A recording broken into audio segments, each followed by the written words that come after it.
Laissez-moi vous dire combien je suis honoré de prononcer le mot introductif de cette cérémonie marquant l'ouverture du séminaire stratégique sur la formation en douane, ici même à l'hôtel Azalaï.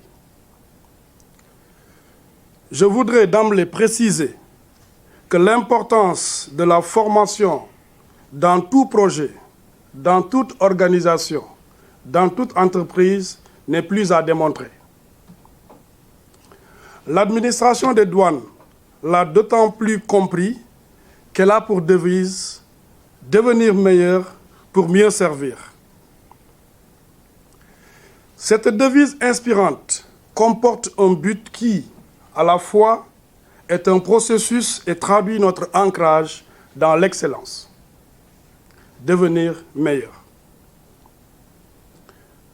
Mieux servir, c'est assurément l'expression de la ferme volonté d'une finalité ambitieuse dont la base repose sur le patriotisme. Autrement dit, notre engagement collectif vers un Sénégal uni et prospère, pour reprendre les propos de son Excellence le président Bassirou Diomaye Faye, dans l'appel qu'il avait lancé à tous les fonctionnaires et agents de l'administration le 8 avril 2024. Ces mots forts du chef de l'État me rappellent d'ailleurs ceux tout aussi percutants du célèbre révolutionnaire et visionnaire afro-américain Malcolm X, je le cite, « Le savoir est le pouvoir. La formation est la clé. L'avenir appartient à ceux qui se préparent aujourd'hui. » Fin de citation. Vous aurez bien sûr compris que savoir, transformation et avenir sont les mots phares des grands leaders de l'histoire qui, au demeurant, sont tous des visionnaires. Ceci dit, mesdames et messieurs, permettez-moi de remercier du fond du cœur le directeur général des douanes, non seulement pour cette initiative, mais aussi et surtout pour l'accompagnement constant des services de la direction des ressources humaines. Votre posture, monsieur le directeur général des douanes, ne me surprend pas, puisque vous êtes à la fois un enseignant, un formateur, un chercheur et un leader. Vous connaissez donc mieux que quiconque les défis liés à la formation.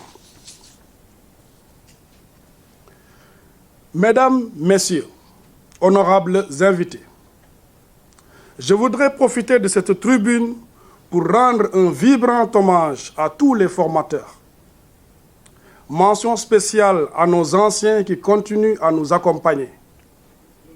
Merci pour tout ce que vous faites pour rendre l'administration meilleure. Je remercie aussi l'ensemble des équipes chargées de la formation initiale et permanente et les félicite à l'occasion pour leur engagement, leur loyauté et leur abnégation. Vous êtes de précieux collaborateurs et j'apprécie particulièrement votre généreux soutien. Mes remerciements les plus chaleureux vont également à toutes les directions techniques et à l'ensemble des services qui ont contribué à la préparation et à l'organisation de ce séminaire. Merci à la division de la communication et des relations publiques pour l'engagement constant et le professionnalisme. Faut-il le rappeler, la mise en œuvre du programme de modernisation de l'administration des douanes vise essentiellement une réorganisation des procédures et services, un renforcement des moyens d'action et une meilleure gestion des ressources humaines en vue d'une prise en charge effective des missions assignées. Considérée comme un axe majeur de la matrice des actions prioritaires, la valorisation du capital humain permet d'optimiser les compétences avec un personnel mieux formé, plus motivé, plus confiant pour mieux servir. Par ailleurs, l'organisation de ce séminaire stratégique sur la formation est une activité majeure inscrite dans la matrice des actions prioritaires de la Direction générale des douanes. L'objectif général est de passer en revue toute la problématique en prise avec la formation des personnels de l'administration des douanes. Au terme du séminaire, il est attendu la production d'un rapport avec l'identification des actions prioritaires à mettre en œuvre dans le cadre de la formation en douane. Il devra nécessairement, ce rapport, prendre en compte les éléments ci-après en termes d'amélioration et d'adaptation. Le pilotage et la coordination de la formation, les ressources humaines, les ressources technologiques et techniques, les ressources matérielles et infrastructurelles, les ressources financières, la qualité de la formation initiale et continue. Afin d'atteindre les résultats attendus, les experts et participants ici présents seront répartis en 2 grands ateliers après la cérémonie d'ouverture et la plénière prévue pour les présentations dans les 2 salles dédiées avec des chefs de groupe choisis parmi nos valeureux anciens. Les travaux se dérouleront durant 3 jours. Le dernier jour sera marqué par une plénière et la présentation des recommandations issues de ces travaux qui, j'en suis convaincu, permettront de déterminer les axes stratégiques. Enfin, je voudrais terminer par cet appel. Ensemble, œuvrons pour une formation innovante et adaptée, pour nous permettre de réaliser de plus belles performances, à l'instar de la devise olympique « Quitus, Altus, Fortus », plus vite, plus haut, plus fort. Je vous remercie pour votre aimable écoute.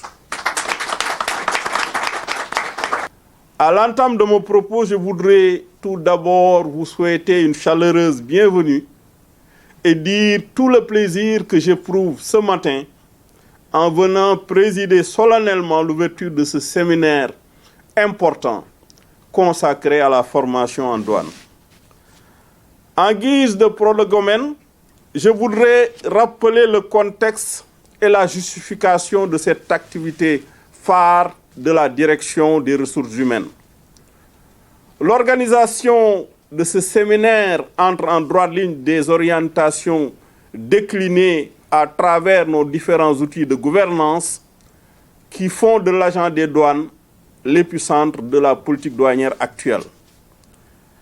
Et dès notre prise de service, nous inspirant du fameux Decens de Jean Bodin, qui rappelait à juste titre qu'il n'est de richesse que d'hommes, et des théories actuelles en matière de sciences de l'organisation, qui insistent aussi sur la nécessité de mettre la focale sur les ressources humaines considérées comme le premier capital d'une organisation. Nous avons placé les problématiques humaines et sociales au cœur de notre action. Et c'est ce qui explique que l'axe premier de la matrice d'action prioritaire que nous avons élaboré comme support de pilotage place la revalorisation du capital humain comme substrat de notre stratégie organisationnelle. Nous avons en effet la forte conviction que l'administration des douanes ne peut faire face aux défis actuels et continuer à être performante si elle ne dispose pas de ressources humaines de qualité, motivées et engagées pour atteindre les objectifs fixés. Et comme vous le savez aussi, la qualification, l'engagement et la motivation de l'agent dépendent en grande partie de la formation qu'il a subie et qui constitue le véritable vecteur d'acquisition de savoir, de savoir-être et de savoir-faire. C'est la raison pour laquelle nous pensons, comme Philippe Bloch, qu'investir dans la formation, c'est conjuguer au présent, mais aussi au futur, le souci des hommes et le souci des résultats.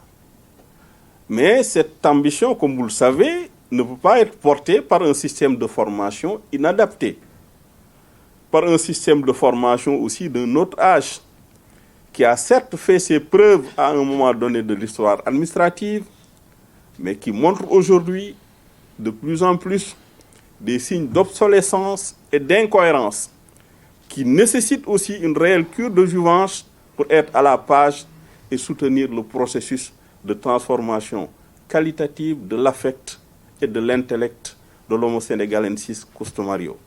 D'où l'idée d'organiser ce séminaire que nous assimilons à de véritables états généraux de la formation en douane, où les partenaires et les parties prenantes impliquées pourront discuter librement des grands mots dont souffre la formation en douane et proposer en conséquence une thérapie de choc pour des activités d'enseignement-apprentissage adaptées et en mesure de façonner un agent des douanes de type nouveau, apte à relever les défis actuels. Et la démarche participative et inclusive qui sous-tend l'organisation de ces séminaires, avec l'invitation des professionnels de la formation, mais aussi des acteurs de l'écosystème sécuritaire, découle du constat que le monopole de la science infuse et une simple vue de l'esprit, et qu'il faut, au-delà de l'expertise maison, s'en ouvrir à la lumière, à la sagesse et à l'expérience des autres. C'est l'occasion de remercier les représentants de la gendarmerie, de la police et de l'administration pénitentiaire présents parmi nous, sans oublier ceux de l'ENA, de la communauté universitaire et éducative, ainsi que les personnes ressources conviées. Mesdames, Messieurs, c'est aussi un devoir de reconnaissance que de saluer la présence à nos côtés de nos illustres aînés qui, en plus de nous avoir formés, nous ont légué un véritable savoir-faire, résultat d'une longue tradition de formation et d'excellence en douane. Chers anciens et gardiens du temple devant l'Éternel, par ma voix, vous avez les salutations déférentes de toute la famille douanière qui vous exprime aussi ses vœux de longévité pour continuer à nous faire bénéficier de vos expériences réconfortantes et de vos conseils si précieux. Chers participants, l'heure est venue pour moi de partager avec vous quelques idées qui me paraissent dignes d'intérêt au point de figurer sans nul doute parmi les points d'attention de vos travaux. La première tâche qui me semble être importante, c'est de revisiter le cadre juridique dans l'optique de son actualisation et de sa mise à jour. En l'occurrence, un examen du corpus réglementaire en vigueur, notamment le décret 70-933 portant création de l'école des douanes, s'impose d'emblée. Il en est de même du décret 70-1172 déterminant les modalités et les programmes des concours d'entrée à l'école des douanes, qui doivent connaître nécessairement des évolutions. Il est sans conteste que leur contexte d'adoption n'est pas identique à la situation actuelle. Le monde des années 60-70 est foncièrement différent de l'environnement actuel. De profondes mutations qu'on pouvait subordorer il y a de cela un demi-siècle se sont produites, charriant de nouvelles contraintes et des enjeux inconnus auparavant. La globalisation et la régionalisation de l'économie, la digitalisation des process, la montée de la criminalité organisée, la culture de la réduction des comptes, l'intelligence artificielle constituent pêle-mêle des réalités avec lesquelles l'administration des douanes compose actuellement, mais qui ne sont pas prises en compte dans les textes en vigueur en matière de formation. Au-delà des textes, la formation doit pouvoir combler le déficit qualitatif et quantitatif en personnel hautement qualifié dans des domaines aujourd'hui indispensables à l'action douanière.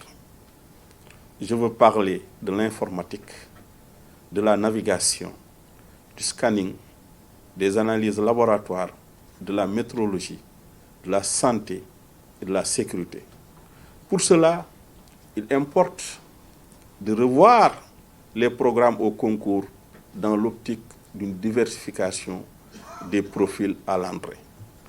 Le contenu de la formation initiale et les profils des enseignants méritent d'être arrimés aux exigences de l'heure. De plus, il s'avère indispensable de disposer d'un système de formation continue performant qui, tout en prenant en compte nos besoins réels en matière de renforcement des capacités, serait un véritable adjuvant pour l'amélioration de la gestion des carrières. Enfin, il est nécessaire d'explorer les possibilités en matière de e-learning et de partenariat pour diversifier les offres et les supports de formation. Sans anticiper sur les conclusions des travaux des experts que vous êtes et dont les résultats sont attendus pour une valorisation du capital humain, je reste persuadé que vos recommandations aideront à l'élaboration d'un document de référence sur la formation en douane, en congruence avec l'axe premier de notre matrice d'action prioritaire. Convaincu que la formation est l'essence de tout succès, pour paraphraser Arnaud Botti, je sais pouvoir compter sur vous, messieurs les experts, pour la réussite de ce séminaire. Je ne saurais clôturer mon propos sans renouveler mes félicitations au directeur des ressources humaines pour son implication extraordinaire dans tout ce qu'entreprend aujourd'hui l'administration des douanes, pour sa loyauté, mais aussi pour son engagement sans faille. Je voudrais aussi féliciter les membres du comité technique et d'organisation pour le travail remarquable qu'ils ont accompli afin de préparer cette activité scientifique de haute portée professionnelle.